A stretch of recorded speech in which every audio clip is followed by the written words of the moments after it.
haven't done this in a while. Hello friends, and welcome back to another video. I'm really happy to be finally doing the second part of this Italy film trip that I did this past summer. It's been a long time since the first one. I apologize for all of the subscribers who've been waiting for this one, but I am excited to finally get back and do it for you guys.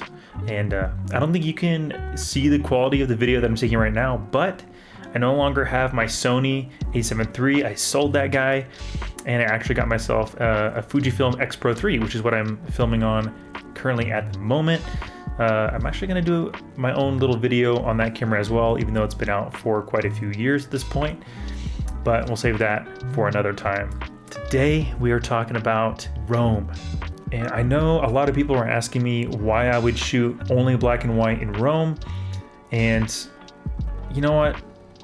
It really stems from the fact that I am a film student, and one of the films that I watched while studying like film theory and all those things was a film called Rome Open City. So I'm gonna let the video roll, and I'm gonna let you guys enjoy Rome in black and white.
The next day was the day we went to go see the Coliseum. Unfortunately, I didn't take any video of the Coliseum just because we had to keep up with our guide, and I just didn't have a whole lot of time to like pull out my phone and take video while also trying to capture moments on film. So I just decided to just stick with the film and get all the street photography style photos that I could, or anything that caught my eye.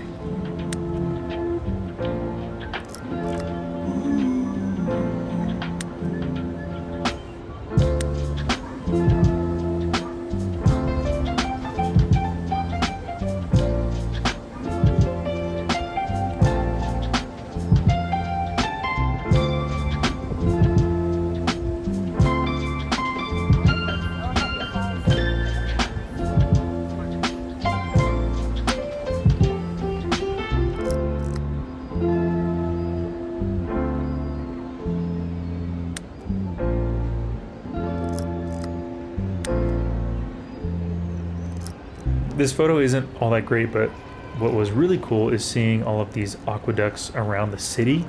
They still keep and implement all of the old Roman architecture, which is amazing because all around the city are like these little water fountains that are just always spewing out water, and then it gets re-recycled back into the system. And you can just get free water wherever you want. And it doesn't taste bad or anything. It's actually really, really nice.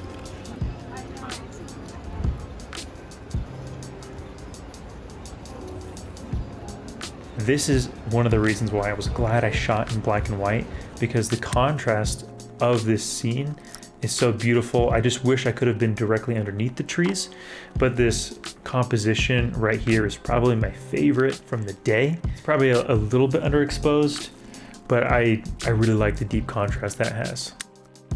This photo right here is an example of one that I exposed for the shadows when I probably should have exposed for the highlights, because what it did is it made the inside of the tunnel easier to see, but unfortunately it blew out the couple and then my foreground, which were the main subjects that I really wanted to have be clearly in the photo.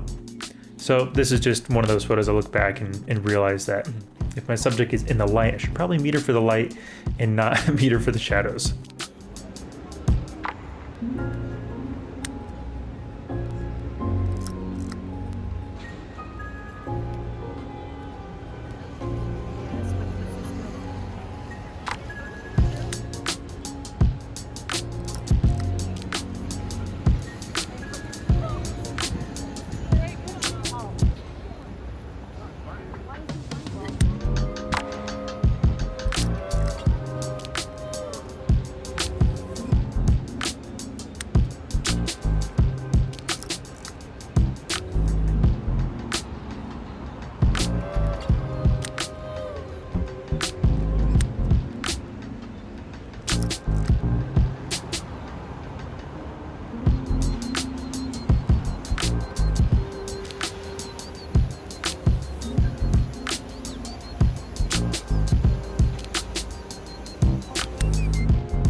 The next couple photos were when we were walking back to our apartment to get some more sunscreen because I am super white and I was starting to burn. And on our way there, I captured this photo here, which I think has to be my favorite street photography moment I think I've ever taken. The fact that he's wearing a suit and their police uniforms just look so like old school. I just couldn't pass it up, and I was really worried that they were going to stop me because I'd taken a photo of them. So I did what I normally do, which is cower away and don't ask for their photo, but instead guesstimate how far they are, zone focus it, and take the photo walking by like this, like I'm just holding the camera. And I'll tell you what, it works. I do wish that I had put my shutter speed a little bit higher because the photo I think is a little bit blurry from walking, and I do wish I overexposed it a little bit. I don't think I had my metering quite right because they were in the shadows, and I should have compensated for that. But you live and you learn.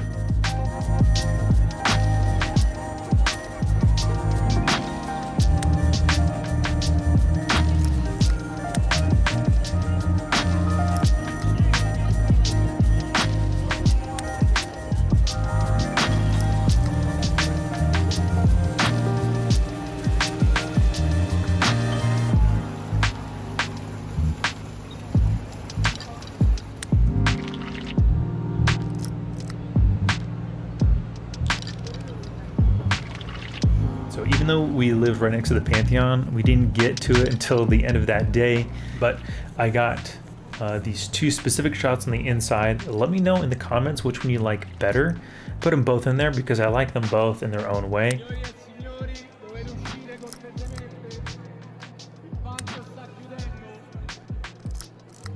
So the next day was our super long day. We had to wake up around 6 a.m. because we had our Vatican tour at 6:45, and we had to walk across a couple of districts. So on the way there, I snapped a few photos, and then we had to wait outside with our tour guide before we were able to get in.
Interestingly enough, the Vatican has so many colors that you'd think you'd want to shoot color film there. But the thing is that that's the issue, is there's too many colors. If I had shot any of the Vatican in color film, at least like the murals and things like that, it wouldn't have turned out very good at all, and you wouldn't be able to focus on the architecture, which is what I really liked about it.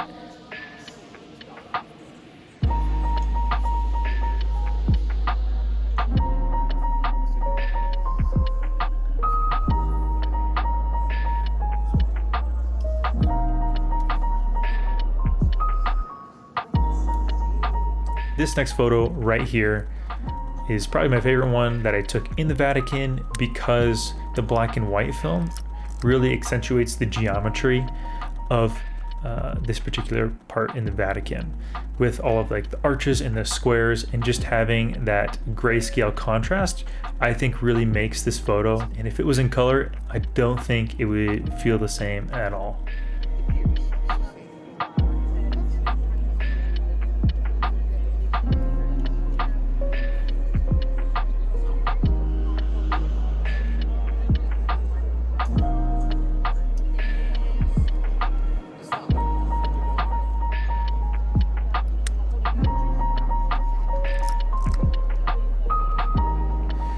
Now, after we had left the Vatican, I didn't take any video, but as we were eating lunch, there was this woman that walked in, and she sat down at this table sort of behind us, and she was eating by herself. And I knew when she sat down that I wanted to take a picture of her, but I just didn't have really the courage yet to go up and ask somebody, especially in a different country, to ask them if I could take their photo. And I just was sort of waiting for the opportune moment, and she started gazing out the window. And once I got all my metering ready to go and my focusing ready to go, I just leaned back, took a picture like that, came back forward. It is hands down my favorite one from that day.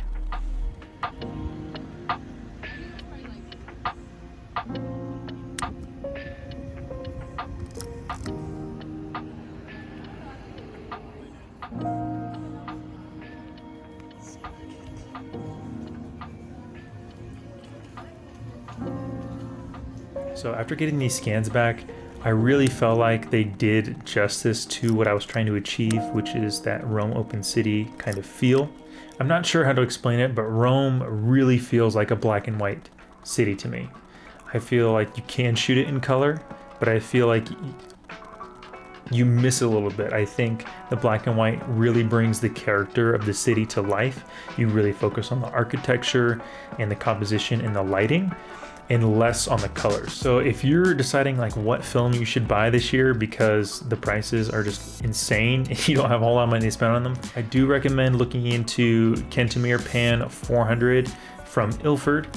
It is very affordable. I still have several rolls. I bought like in bulk, I think 20 rolls, and I don't go out and shoot that often. And if that is you, then you might be able to save a little bit of money there. And the last thing that I'll say is that if you're not subscribed yet, definitely hit that subscribe button, also the like button if you enjoyed the video. But the subscriber button is really important because I'm going to be giving away one roll of Cinestil 400D once I hit 1,000 subscribers. So one of you guys will be able to win that. And if you haven't tried it yet, now's a good time to test your luck to see if you'll win it and try it out. And if you have shot it before and you really enjoyed it, well, here you go. Here's your chance to win another free roll. I'm going to try to be more consistent in taking images and making more YouTube videos now that the weather is getting much warmer here in Colorado. So stay tuned for another one. It's going to be a good one, and I think you guys will really enjoy it. But until then, goodbye.